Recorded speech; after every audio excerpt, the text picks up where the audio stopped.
Welcome to the Find Your Leadership Confidence podcast with Vicki Netling. You are about to discover impactful lessons that help you grow as an individual, grow your confidence, and find the positive and good within you, so you powerfully and authentically become the best version of yourself. Be sure you visit our website at www.findyourleadershipconfidence.com. While you're there, subscribe to us via your favorite network. Now tune in, get ready, and enjoy the journey of emerging as a leader of exception in the 21st century. Welcome, everyone, to the Find Your Leadership Confidence podcast. I'm your host, Vicki Netling, coming to you from Roswell, Georgia. The goal of this podcast is to bring guests and topics that will empower you to grow as a confident leader and take your business or your life to the next level. Today, I'm very excited to have all the way from the other side of the ocean over there in the Europe area. We'll get you exactly where she is in that first question, as always. But Catherine Llewellyn will be our guest today. And let me tell you a little bit about Catherine. She is a master humanistic psychologist, overturning the accepted norms for human potential and promoting free thinking and self-actualization among powerful and influential type A high achievers. Straight talking, authentic, and constantly learning. You'll mostly find her wandering the Welsh hills deep in one creative project or another, or enjoying various alternative activities such as conscious dance. She works in Wales, UK, and online, and founded the Yes, You Now in 2020 as a vehicle for helping high achievers go to the next level for their business or for themselves personally. She recognizes that those with power, wealth, and influence are best placed to bring about positive change. It is her mission to help them do that wisely and to exceed their private expectations for themselves and for their endeavors while they're at it. Her expertise lies in working with highly successful people, acting as a guide, a facilitator, coach, and a mentor. Her goal is to assist powerful and influential men and women to provide the strong and wise leadership the world needs in these disastrous times. Please join me in welcoming my guest, Catherine Llewellyn. And our theme is Mastering Our Full Power and Potential. Welcome, Catherine. Thank you so much, Vicki. I'm really delighted to be here. Thank you for inviting me. It's my pleasure. And we gave a few clues in that bio, but as always, I start with an easy question. Where do you call home? Where do you live? I live in Wales, in the UK. And if you look at a map of the UK, Wales is the big lump on the left-hand side that sticks out. There are lots of mountains and lots of rain and lots of waterfalls. It's a very beautiful place to live. Oh, sounds wonderful. So we want to get right into this. We've got a lot of good content today. So I talked about the humanistic psychology in your bio, and I wanted you to just take a little bit of time to explain to the audience what that is and why is it relevant to those high achieving, well, really to anyone. Well, thank you. It's a great question. I think everyone's heard of Freud and psychoanalysis, which were very popular in the 1930s, 40s, 50s. And that was the only way to do it in those days. And basically you had to go right the way back to what are all the most awful things that ever happened to you as a child. And that would then give you your explanation for why you're upset and miserable now. So it's a great way to do it for a lot of people. But the humanistic psychology approach went in another direction, which was more in the direction of, why don't we just assume that people can actually make their own choices? Yeah. And why don't we just assume they've got every right to do that? And they've probably got a good idea of how to do it. In In other words, why don't we take a more respectful point of view Nice. with people and with their growth? And why don't we just assume that people want to grow unless you actively prevent them? So that's the whole humanistic psychology approach. It's more of a growth orientation rather than a fixing you because there's something wrong with you orientation. Yeah, it's really focusing on the positive and not the negative. Not assuming you need fixed, there's something wrong, but assuming that there's great potential, there's great opportunity for you, and even with every challenge becomes a stepping stone to greatness. So that's exactly right. Yeah. Awesome. Wonderful. So why do you feel flourishing and fulfilled leaders are likely to be better leaders? Well, when we're not fulfilled and when we're not flourishing, by definition, our needs are not being met. Yeah. And it's natural to our psychology to try to get those needs met one way or another. Now, if as a leader, you're trying to get your needs met in an indirect way, like through your work, through your people, that means that you're going to be draining energy out of your organization. But if instead you're conscious of your own needs, you're getting those needs met because you want to be healthy, you want to be well, you want to be happy, you want to feel loved, you want to feel satisfied, you want to feel some accomplishment, you want to feel like there's meaning in your life. When you've got all of those in place, then you can look out at your organization and see it fresh. And you can see it from the point of view of you're a strong person, you're a wise person, you're grounded, you're in good shape, emotionally, mentally, psychologically, and probably physically, which means then you're in a much stronger position to actually tune into what does your organization need in order to flourish and grow, rather than having a kind of unconscious need to get your own needs met and fulfilled. And I think we've all seen many leaders stuck in that position where the way that they're leading is not working because they're unconsciously trying to get their needs met, because they're not getting them met in a more direct way in their lives. And I think too, we lead by example. Everybody is watching us. And if I just find the more that I don't concentrate on fixing others or trying to be more than I am, to accept who I am and try just to make my day a good day, do what I need to do, and not concentrate on the negative like we talked earlier. People around you tend to repeat that and to emulate that, and it makes a much happier teams, at least in my experience. It really, really does. And also anyone who's ever spent a lot of time with somebody who's always exhausted, always below par, it's exhausting being around that person. It's tiring. And people end up walking on eggshells around them, trying not to upset them or worry them or, and who here hasn't spent a lot of time trying not to upset their boss? It's a very common thing.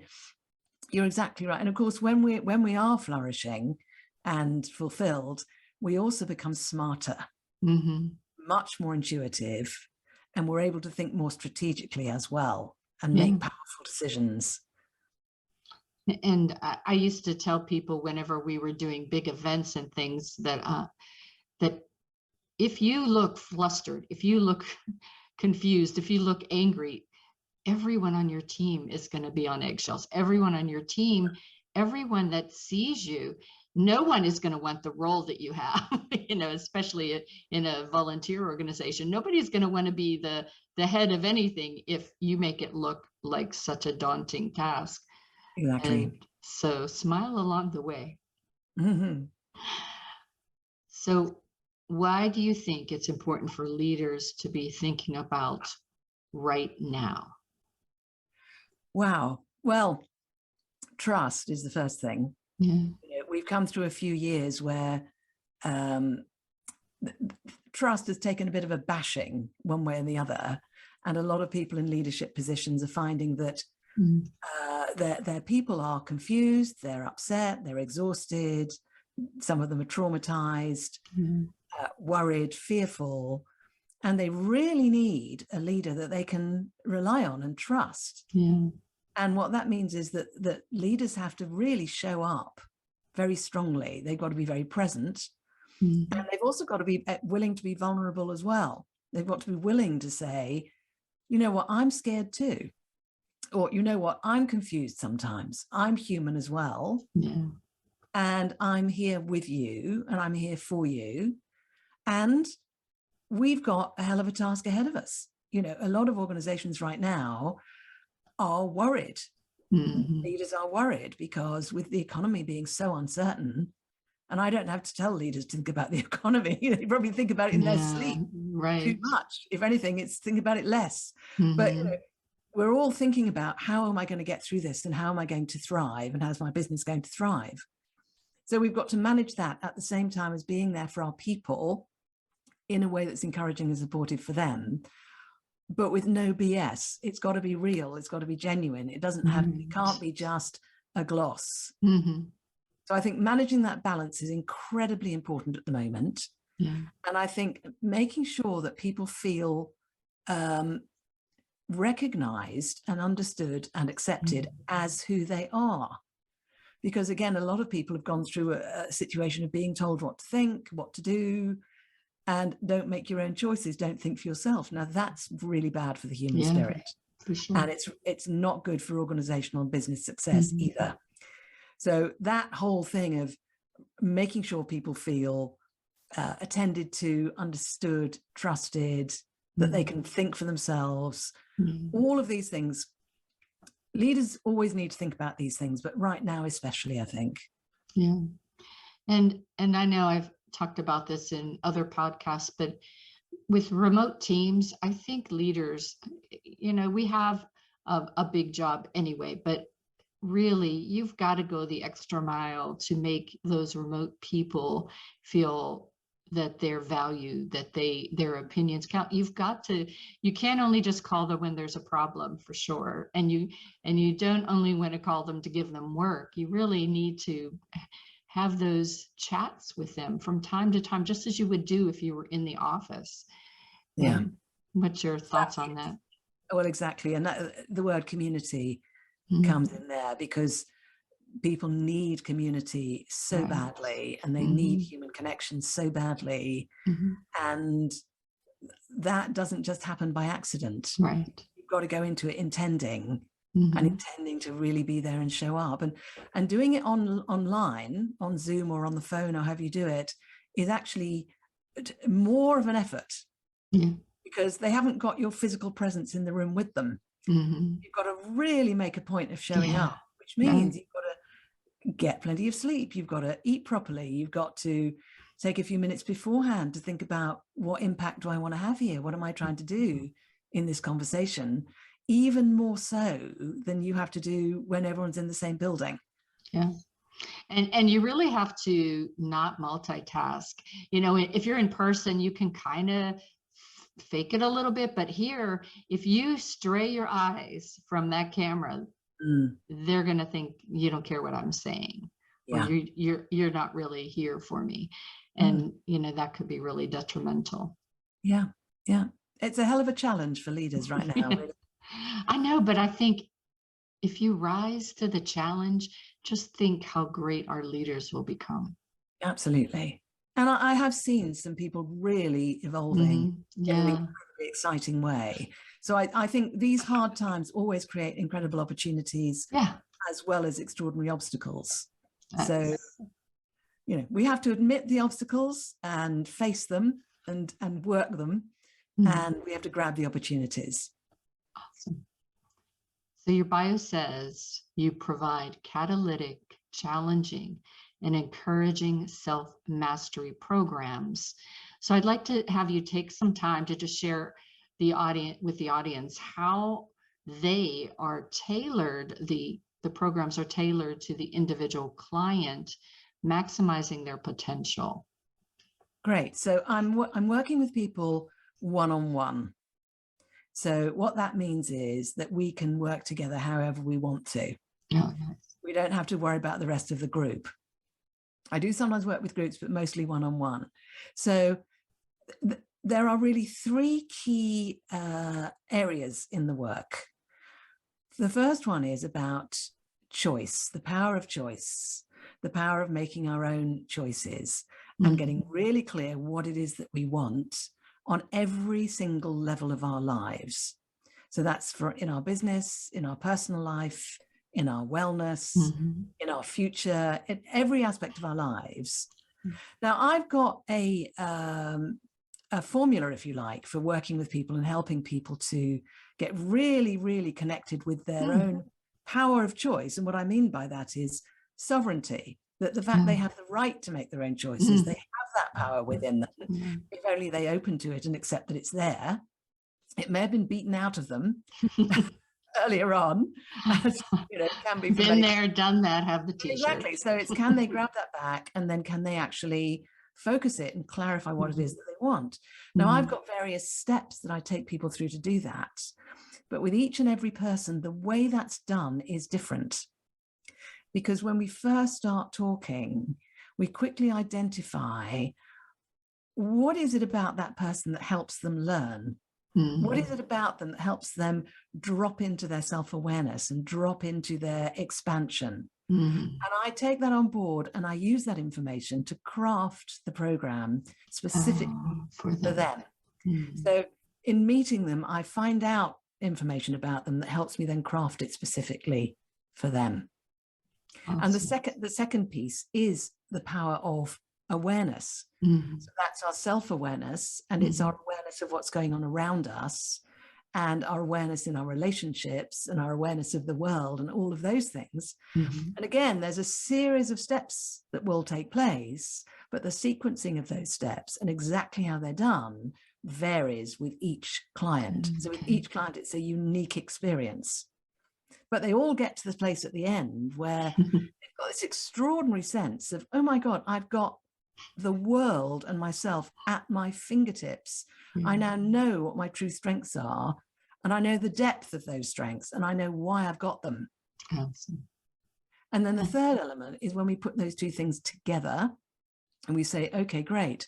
So if we look at what you absolutely want to create in your life, this extraordinary awareness you now have about yourself and your resources and your world and your business and everything else, how do we put those two things together so that you can strategically utilize everything you have in your toolkit to accomplish what you want? Now, that's a very sophisticated piece of integration and synthesis that happens there. And even just by having that conversation and putting that together, things just start happening even before they start going out and doing the things that we talk about then doing. It's a really incredible, almost magical dynamic. And like I said, each one is tailored to each individual person, because each individual person has got a different way of learning and a different way of growing and a different way of having fun. Because I always say, if we're not having fun in the work, we're not doing it right. It's like making love. If you're not having fun, you're doing it right. Awesome. So, and I would have to say, you just described my past 3 years, and so I will have to agree with you wholeheartedly. Fantastic. Well done, you. Yeah. This is awesome. So how do you apply, or how do our audience apply the potential in real life to deliver extraordinary outcomes? Is that working with you? Is it easy to do it on your own, or is it more helpful to have a guide? Well, the thing I would say straight off is we all do it to some extent naturally already, which is why, for example, you're able to sit there looking fabulous running a podcast. I'm able to do the work I do. You know, we've both had help along the way, but we've also both done a lot on our own. So there's a huge power in people doing work on their own. There's also a huge power in people doing work with peers, with friends, colleagues. There's an extraordinary power of doing work with a coach or a mentor. And there's also extraordinary power of doing work in a group or in a community. And I would suggest that if we have a balance between all of those, that's the absolute optimum scenario. Absolutely. Those different types of learning feed different parts of the spirit and of the mind. And when we've got everything all working together, extraordinary things can take place. Yeah. And I know, again, from my own experience, when I started, I thought, well, I have all these years of experience and knowledge, and I don't need a coach. And let me tell you, I quickly learned, no, that is not true. Now I have 4 coaches, and I treasure the community that comes along with each of those groups, because it's so helpful to have people that have walked the path with you or before you to give you either guidance or just a sounding board, to keep you from having your mindset go the wrong way. Absolutely. And in many cases, a lot of the people I've worked with, they would have actually got to where they wanted to get, but it would have taken a lot longer. Yeah. And it would have been much more difficult and much more costly to do it. Whereas when they're working with someone that helps them activate the resources they have and develop those and focus it strategically, then you can get the results much more quickly, a lot more enjoyably and more sustainably. And you've also got a much deeper understanding of exactly how you did it.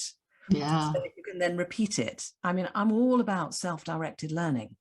You know, people come away from working with me and they ascend significantly over time after that, because they've taken on board the tools of how to continue and repeat that and build, you know, on an exponential basis. It's really where you can have that behavioral change because you see the need to do it. You want to do it.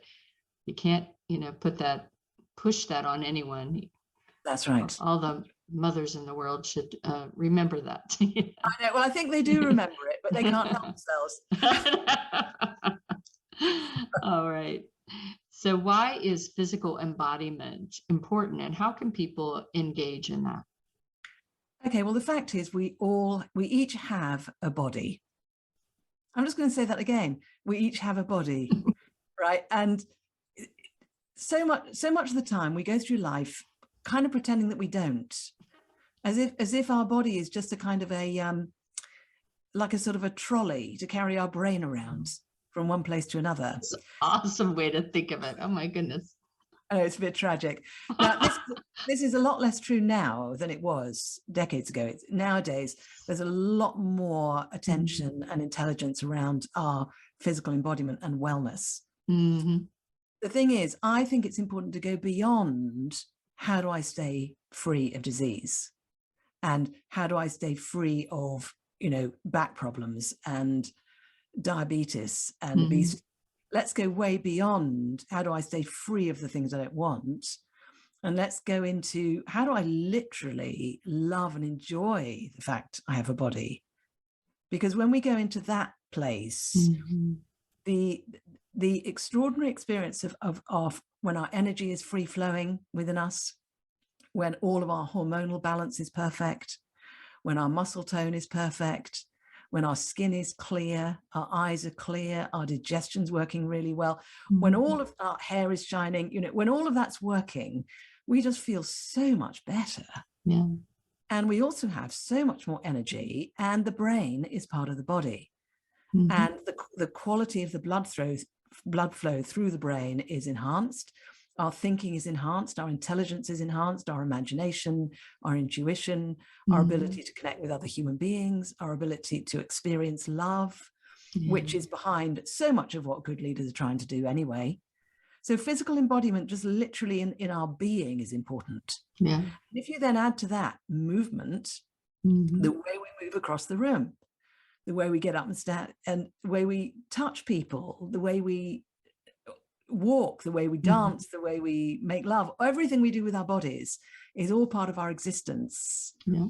And when we attend to that, we are attending to something which some people would say is God-given and should be welcomed and loved and appreciated. And it's a really significant part of, you know, and I've had leaders come to me and start working with me who were amazing people, really bright people, successful people, but not well in their bodies and trapped. Yeah. Unhealthy bodies. And by the time we finished, they were just transformed, and their people just loved the way they showed up now. Much, much more inspiring, much more energy. Yeah. Awesome. And, that's why I have the other side of my business is the wellness and anti-aging, because a lot of things that hold us back is that we don't take care of ourselves. We don't, as you said, that's why I love the whole trolley thing is, we do just think that our brain will take us, but our brain also is holding us back if we don't feel well, if we don't look like we think. You look in the mirror and you don't like what you see any longer. So all these things. It is time now for us to go to rapid fire. So our first one is, what is a type A wrangler? I love that term. Type A wrangler.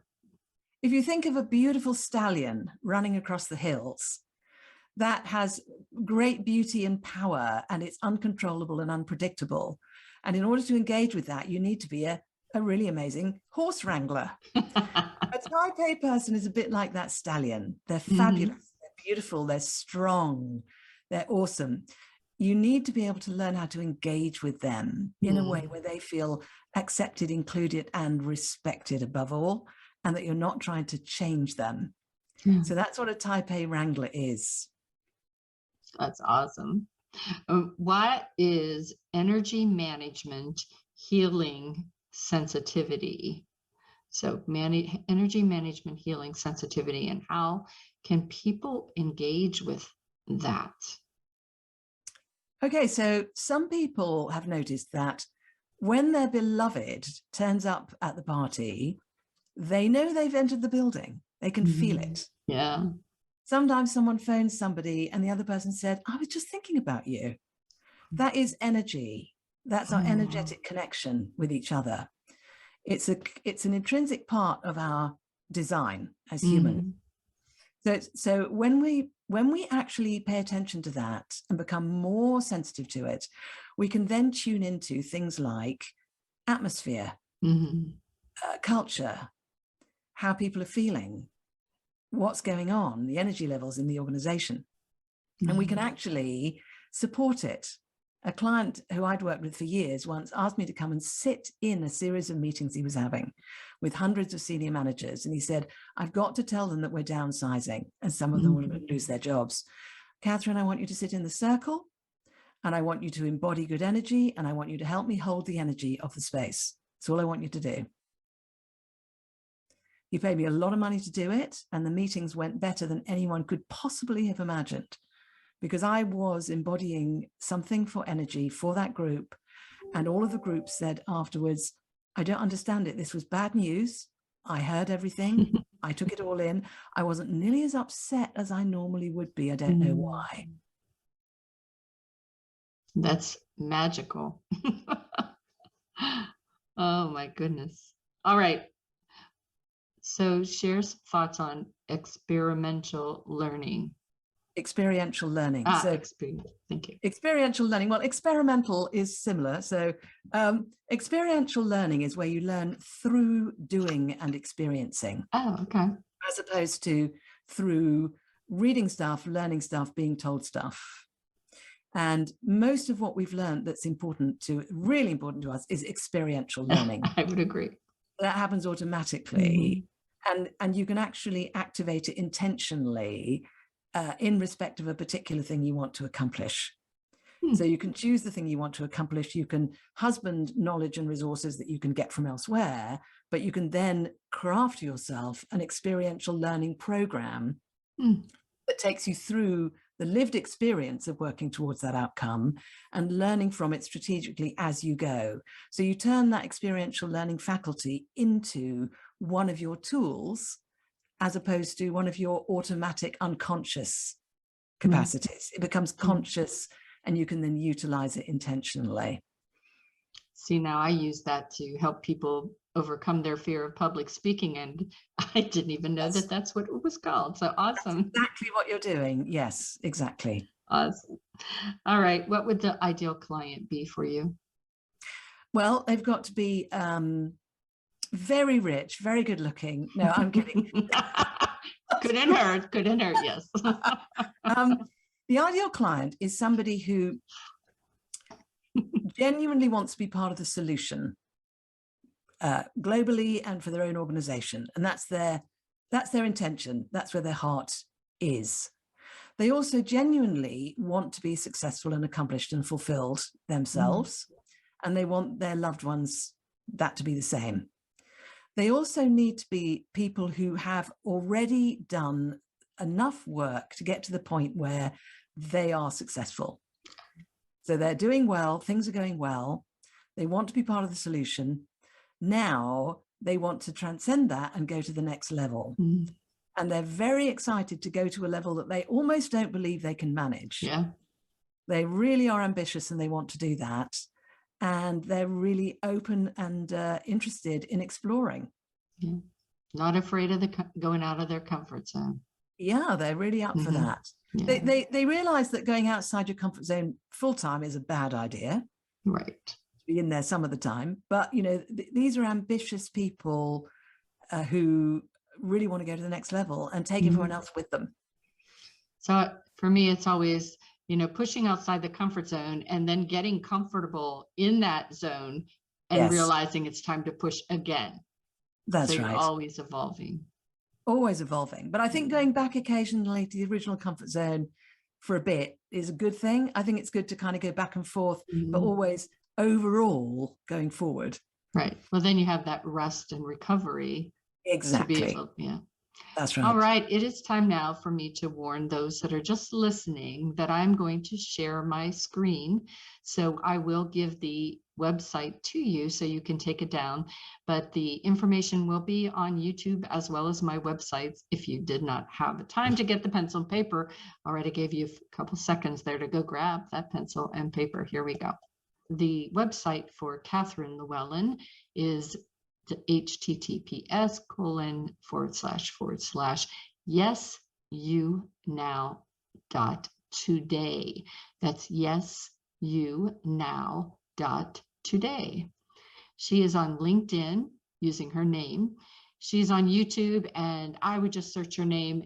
What I have on the screen is too many letters for me to give to you, but it will be again on my website as well as the YouTube.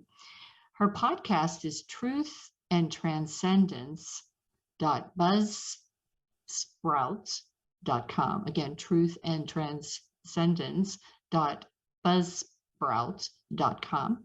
And I'm going to let Catherine talk to you a little bit about what she has as a gift for you.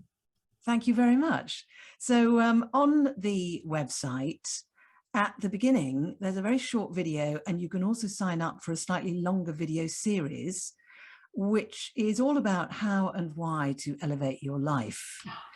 And if you watch that series, that actually gives you quite a lot of material that you could run with. And I give that to you as a gift. Halfway down the page, there's a questionnaire that you can fill in.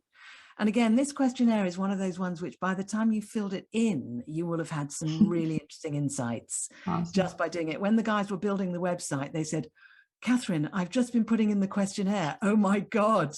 But when you fill that in and send it in, it does not get analyzed by a bot. It gets sent to me directly, and I will send you a personal message with my personal observations, which again are of value. Yeah. And at the very bottom, if after all that you think, I've just got to talk to Catherine, you can arrange a complimentary consult, and there's a link at the bottom of the page.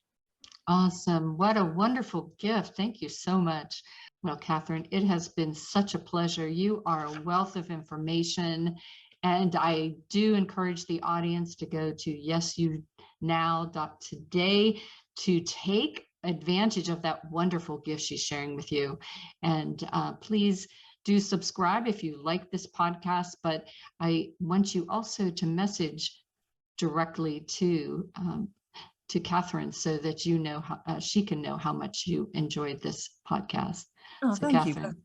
Thank you so much for being a guest. And as always, I remind you and my guests that life is a journey and it is up to you to enjoy the ride. This is Vicki Nettling signing off.